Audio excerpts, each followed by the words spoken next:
자, 반갑습니다. 배동찬 교수의 맛있는 돈 이야기의 배동찬입니다. 자, 여러분 반갑습니다. 아파트 가격 폭락을 하고 있죠. 아파트 가격이 지금 계속 떨어지고 있는데요. 여기에다가 공시 가격까지 이렇게 폭등을 했습니다.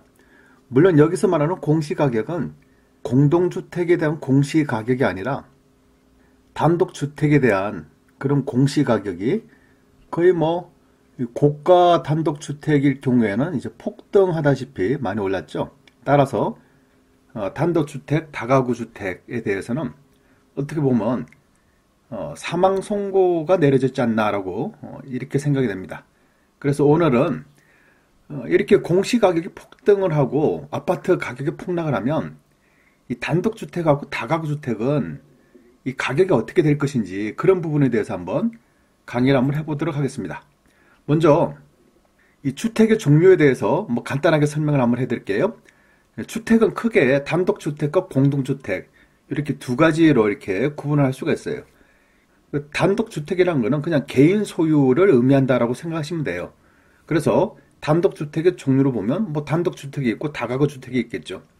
그래서 여기서 말하는 단독주택이라는 거는 그냥 1층짜리 단독주택 아니면 1층과 2층이 있는 단독주택을 말할 수 있는 거고, 다가구 주택이라는 거는 660제곱미터 이하, 즉 200평 이하가 됐죠. 이 바닥 면적이 200평 이하이고 3층 이하 되고 19세대 이하인 경우는 이제 다가구 주택이라고 그러죠. 그리고 이 공동주택이라고 하면 이 종류를 본다면 아파트, 다세대, 연립, 그리고 도시형 생활주택 이렇게 해서 공동주택이에요. 이 공동주택이라는 거는 말 그대로 101호, 102호, 201호, 202호, 301호, 302호 소유자가 각각이다. 이렇게 각 세대가 뭉쳐져 가지고 공동을 이룬다 해서 이제 공동주택이라는 거죠.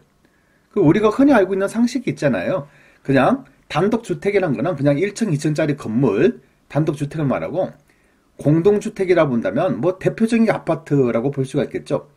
그래서 공동주택이라고 하는 그냥 아파트 이렇게 생각하시면 돼요.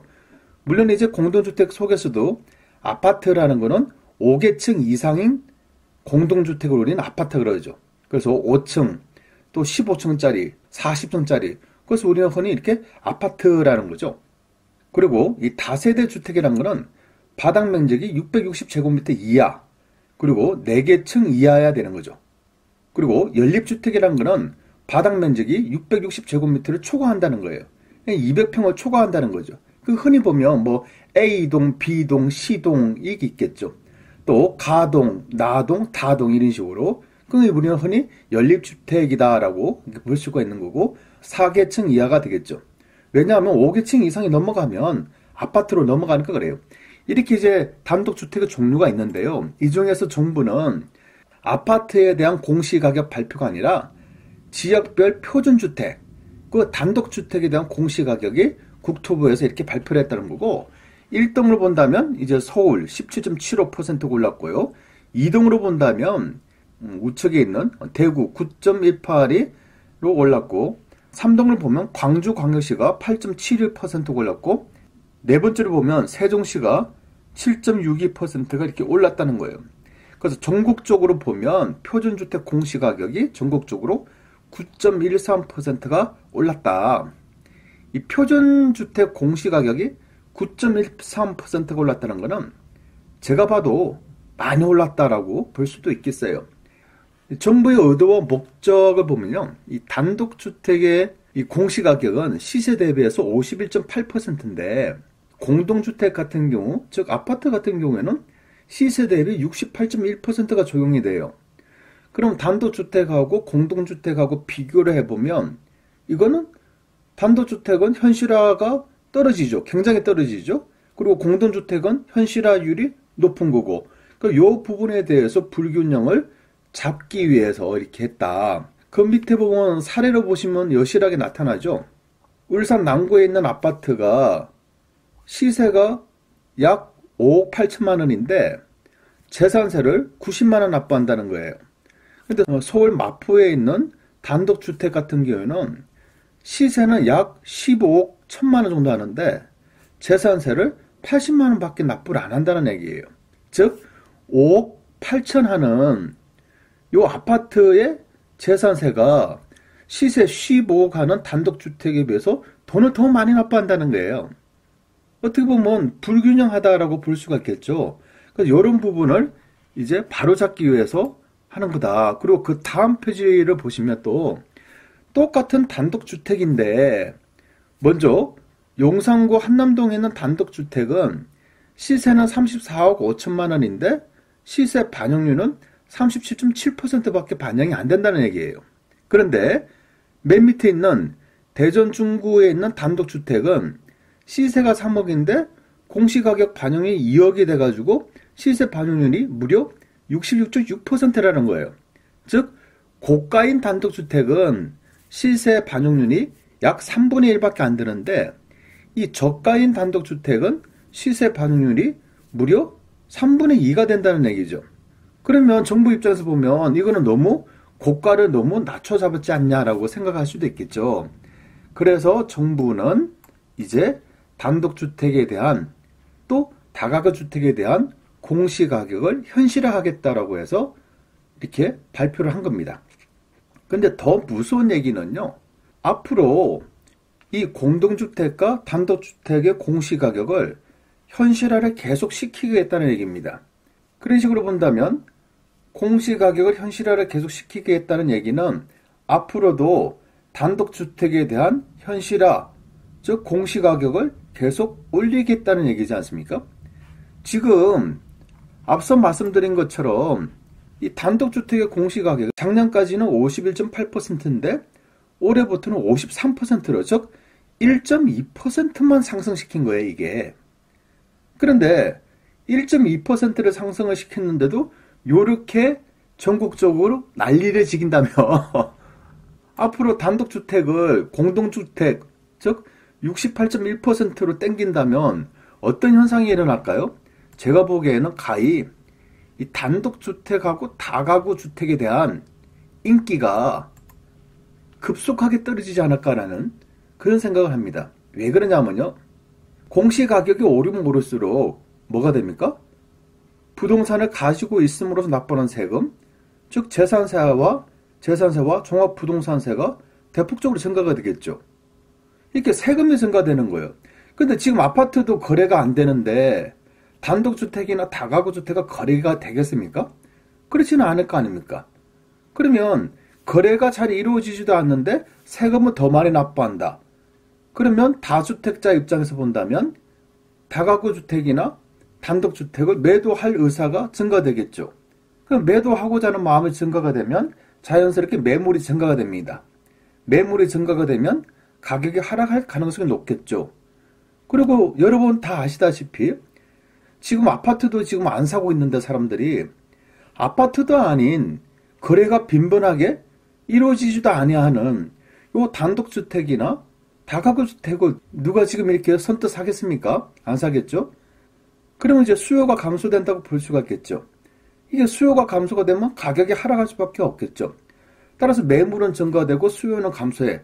요건 누가 보든지 간에 지금 현재 입장에서 단독주택이나 다가구 주택을 산다는 것은 말이 안 된다. 조금이나마 부동산의 흐름이나 경제의 흐름을 아신다면 지금 사고자 하는 사람이 누가 있겠습니까? 왜? 좀 더 기다리면 요 가격보다 더 하락할 텐데. 그리고요, 중요한 거는 단독주택하고 다가구 주택은 이 상품, 즉 부동산의 투자 상품 중에서 단독주택과 다가구 이 주택이란 거는 이 개별 상품으로서 상승할 가능성이 많지 않은 투자 상품이라고 볼 수가 있겠어요.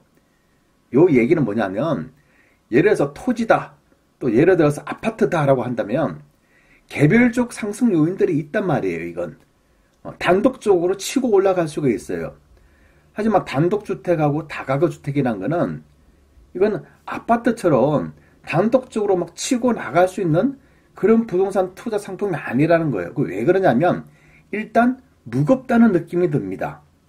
이 무겁다는 느낌이라는 거는 살 때는 내가 돈만 있으면 살 수는 있잖아요. 돈만 있으면 살 수는 있는데 나중에 팔 때는 쉽게 팔리지가 않는다는 얘기예요. 그러나 아파트일 경우에는 내가 돈만 있으면 살 수도 있겠죠. 하지만 분위기가 안 좋다, 기타 등등 하다라고 하면 시세 대비 가격을 낮춰버리면 이건 팔린다는 얘기예요.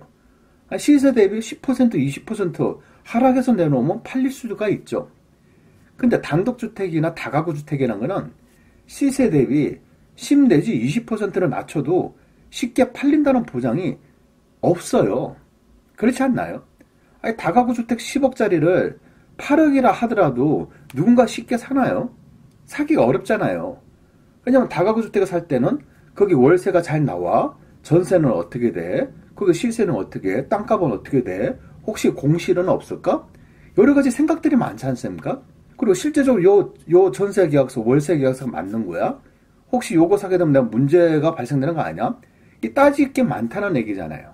그래서 단독주택하고 다가구주택이라는 거는 만약에 단독주택하고 다가구주택이 상승한다라고 그러면 상승 요인은 요러한 이유가 있겠죠. 첫째를 보면 개발 이슈가 되겠죠. 전철이 개통된다. 또 요 지역에 신도시가 개발이 된다. 그리고 재개발. 인근 지역에 아파트가 있는데 그 아파트가 다 들어섰는데 분양이 잘 됐다. 아파트가 많이 상승했다.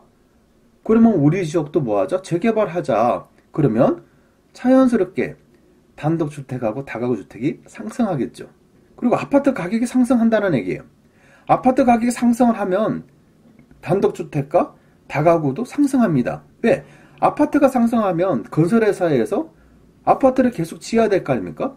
아니, 짓는 저쪽, 즉 분양하는 저쪽 아파트가 팔려나가니까 건설회사 입장에서는 땅을 사서 뭐 한다? 아파트를 지어야 되잖아요. 그러니까 땅을 사야 되는데 서울 같은 경우 또 수도권 지역 같은 경우 땅이 많지가 않잖아요. 그러다 보니까 기존에는 단독주택 지역, 다가구주택 지역을 그냥 매입을 해가지고 허물고 아파트를 지을 수 있겠죠. 그렇지 않나요? 따라서 아파트 가격이 상승한다는 거는 몇 년 지난 뒤에 단독주택과 다가구주택이 그냥 같이 상승한다는 거예요. 그리고 아파트 가격이 상승한다는 거는 전세 가격도 상승한다는 의미잖아요. 아파트 가격이 5억 하다가 만약에 8억이야. 그럼 전세 가격도 3억 하다가 4억 내지 5억이 될 수도 있지 않습니까? 그럼 전세 가격이 상승한다는 얘기예요. 전세 가격이 상승하면 요 전세 금액을 맞추지 못할 경우에는 어디로 간다? 아파트에서 나와서 단독주택이나 다가구주택에 갈 수가 있지 않습니까? 즉 아파트 가격 상승하고 전세 가격 상승은 이제 그 전세 상승한 금액을 맞추지 못할 경우에는 아파트에서 단독주택으로 이사를 할 수밖에 없잖아요. 그러다 보니까 단독주택하고 다가구주택이 상승한다라고 볼 수가 있겠죠. 그러다 보니까 종합적으로 본다면 단독주택이나 다가구주택에 가지고 있는 사람들이 임대소득, 즉 월세나 전세금이 높게 해가지고 은행 이자나 이런 비용을 증가된다는 얘기죠. 그럼 또 종합적으로 봐서 이런 현상이 일어나니까 단독주택과 다가구주택의 가격이 상승한다는 얘기예요. 그런데요, 만약에 아파트 가격이 하락을 한다. 여러분이 한번 생각해 보세요. 지금처럼 아파트 가격이 하락하고 있어요. 그러면 단독주택을 가지고 있다, 다가구주택을 가지고 있다, 그런 사람 입장에 본다면 개발 이슈, 즉 전철하고 신도시가 뚫린다라고 하더라도 투자 열기가 감소가 돼요. 분명한 것은 단독주택하고 다가구주택은 아파트의 수요를 따라갈 수가 없다는 얘기예요. 아파트가 오르면 단독은 오르는 거고 아파트가 떨어지면 단독은 더 떨어진다는 얘기예요. 쉽게 말해서. 그리고 만약에 재개발을 한다라고 칩시다. 재개발을 하는데 아파트를 짓고 있는 지역이 미분양이 일어나고 아파트를 지었는데 시세가 재미가 없어요. 분양이 또 제대로 안 돼요. 그러면 재개발이 어떻게 된다? 연장이 되겠죠. 또 연기가 되겠죠. 더 나아가서 아파트 지어봤자 분양도 안 돼. 그러면 뭐 한다? 재개발 할 필요가 뭐 있어? 재개발 취소하자. 이 취소가 돼버린다는 얘기예요. 아파트 가격이 하락하면 지금처럼 전세 가격도 하락하지 않습니까? 그럼 전세 가격이 하락하면 어떻게 된다? 이 단독주택이 있는 사람들, 또 다가구주택이 있는 사람들이 소형평수 아파트로 전세 가격이 하락했으니까 그쪽으로 옮길 수가 있잖아요. 그러면 다가구주택에 있는 사람들이 갑자기 이제 전세 만기가 되면 돈을 빼달라고 그럽니다. 왜? 작은 아파트 쪽으로 이사 간다고. 이렇게 아파트 가격이 하락하게 되면 전세 가격이 하락하게 되고 자연스럽게 단독주택하고 다가구주택의 전세 가격이나 월세 가격이 하락할 수밖에 없다는 얘기예요.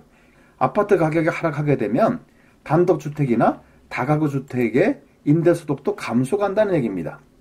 그래서 오늘 강의의 총괄적인 결론을 내드리면 아파트 하락은 단독과 다가구주택 가격 하락을 의미를 한다는 얘기예요.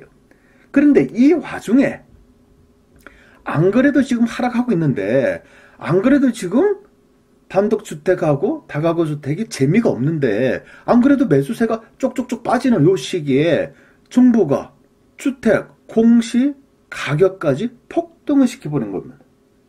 즉 재산세하고 종부세까지 폭등하게 때린다는 얘기예요. 더 무서운 얘기는 올해 인상한 거는 1.2%라고 하지 않습니까? 내년도에는 얼마를 더 올리겠다는 얘기예요? 결론적으로 본다면 단독주택하고 다가구주택에 대해서는 뭐다? 사망 선고다. 전 이렇게 봅니다.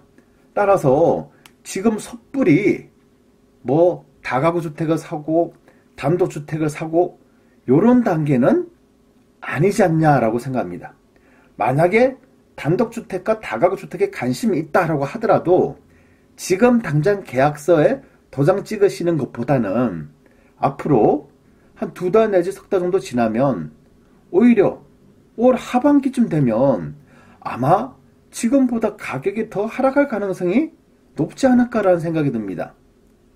그러면 여러분 입장이라면 지금 당장 다가구나 이 단독주택을 투자를 하셔야 되는지 한번 생각을 한번 해보시기 바랍니다. 이상까지 배종찬 교수의 맛있는 도원 이야기였습니다. 감사합니다.